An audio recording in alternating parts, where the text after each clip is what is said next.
Welcome to SST College of Arts and Commerce. This is SST Edupedia. Myself, Assistant Professor Deepa Agrawal from ITCS department.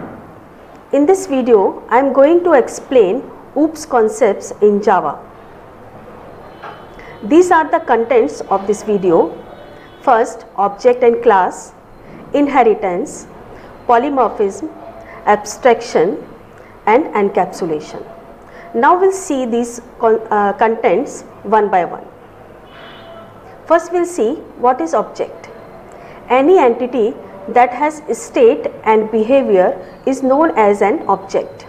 For example, a chair, pen, table, keyboard, bike, etc. It can be physical or logical. An object can be defined as an instance of a class. An object contains an address and takes up some space in memory. Objects can communicate without knowing the details of each other's data or code. The only necessary thing is the type of message accepted and the type of response returned by the objects. To create an object, a class, specify the class name. Following is the example to create an object. My class is a class name, my object is the object name equal to new my class, and the last one, my class, is the default constructor of the class. So in this way we can create an object. Now we'll see what is class. Collection of objects is called class. It is a logical entity. A class can also be defined as a blueprint from which we can create an individual object. Class does not consume any space. A class contains data members and member functions or methods. This is the example of class. Here we have created a class naming my class. It contains data members and member function. Data members are two integer type of variables, that is x and y, and one double type of variable, that is p. And data members are get and set. So like this we can create a class. Now we'll see what is inheritance. It is very important topic in Java.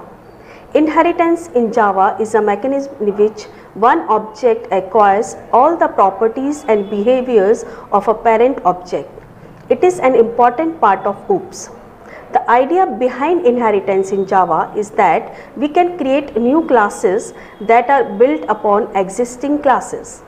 When we inherit from an existing class, we can reuse methods and fields of the parent class. We can add new methods and fields in our current class also.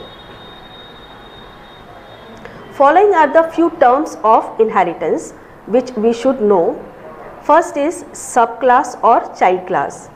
Subclass is a class which inherits the other class. It is also called a derived class, extended class or child class. Superclass or parent class. Superclass is the class from where a subclass inherits the features. It is also called as a base class or a parent class. Reusability, as the name specifies, reusability is a mechanism which facilitates us to reuse the fields and methods of the existing class. When we create a new class, we can use the same fields and methods already defined in the previous class. This is the syntax of inheritance. Class is a keyword, then we have to write the subclass name, and we will use the extends keyword and then base class name. The extend keywords indicates that we are making a new class that derives from an existing class. The meaning of extends is to increase the functionality. Now we will see the different types of inheritances. On the basis of class, there are three types of inheritance in Java. First is single inheritance, second multi-level inheritance, and third is hierarchical inheritance. In Java programming, multiple and hybrid inheritance is not supported. It is supported through interface only. These are the diagrams of different inheritances. as you can see, in single inheritance there is one base class and one subclass. In multi-level inheritance there are three classes. Class A is a base class for class B and class B is the base class for the class C. So we can say it is a parent and child relationship. And third one, hierarchical inheritance, there is one base class and more than one subclasses. This is the example of single inheritance.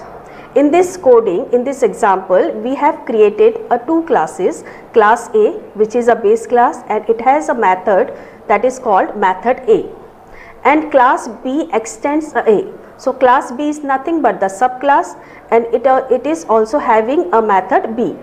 Now we are creating the object of the subclass. See, B object equal to new B. Now through this object we are calling the methods of base class as well as subclass. This is the example of multi-level inheritance. In this example we have created class X which contains a method, and then class Y extend the X. So class Y is nothing but the child class of the class X, and it is also having a method Y. Now we have extended one more class, that is class Z extends Y. Now class Z is a subclass of class Y and it is also containing a method Z.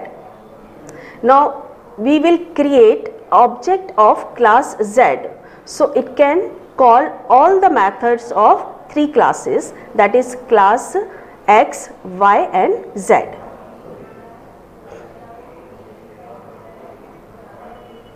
This is the example of hierarchical inheritance. In this example we have created a one base class and two subclasses. So class animal, it contains a method that is eat, and then this animal class is extended by the dog class, and then class cat is also extended by animal class. So class animal is a parent class and class dog and cat are the subclasses of animal class. Now we will see what is polymorphism. Polymorphism in Java is a concept by which we can perform a single action in different ways. The word poly means many and morphs means forms. So polymorphism means many forms. There are two types of polymorphism in Java: compile time polymorphism and runtime polymorphism. We can perform polymorphisms in Java by method overloading and method overriding. Now we'll see what is this overloading. If a class has multiple methods having same name but different in parameters, it is known as the method overloading. If we have to perform only one operation, having same name of the methods increases the readability of the program. Suppose we have to perform addition of the given numbers, but there can be any number of arguments. If we write methods such as integer and integer for 2 parameters and B, there are 3 types of integers for 3 parameters, then it may be difficult for us as well as other programmers to understand the behavior of the method because its names differs. So we perform method overloading to figure out the program quickly. So there are two ways to overload the method in Java. First is by changing number of arguments and second is by changing the data type. So first we will see the example of changing number of arguments. So we are creating a class naming adder and it contains a method that is add and it contains 2 arguments and both the arguments are the integer type. Now there is one more method naming add, but it contains 3 arguments and all 3 are the integer type. So you can see their number of arguments are different. First method it contains 2 arguments and second method it contains the 3 arguments. Like this we can achieve the method overloading. Now second example is the changing by the data type. So we create a class adder. It contains a add method containing two arguments of integer type, and second method, that is add, but it is also containing two methods but double type. So data types are different. Now next is abstraction. Abstraction is a process of hiding the implementation details and showing only functionality to the user. In other words, it shows only essential things to the user and hides internal details. For example, sending SMS, where we type the text and send the message. We don't know the internal processing about the message delivery. There are two ways to achieve abstraction in Java. First is abstract class and second is the interface. Encapsulation. Encapsulation in Java is a mechanism of wrapping the data or variable and code acting on the data or methods together as a single unit. In encapsulation, the variables of a class will be hidden from other classes and can be accessed only through the methods of their current class. Therefore, it is known as the data hiding. To achieve encapsulation in Java, we have to declare the variables of a class as private, and we have to provide public setter and getter methods to modify and view the variable values. So this is all about the OOPS concepts. Thank you.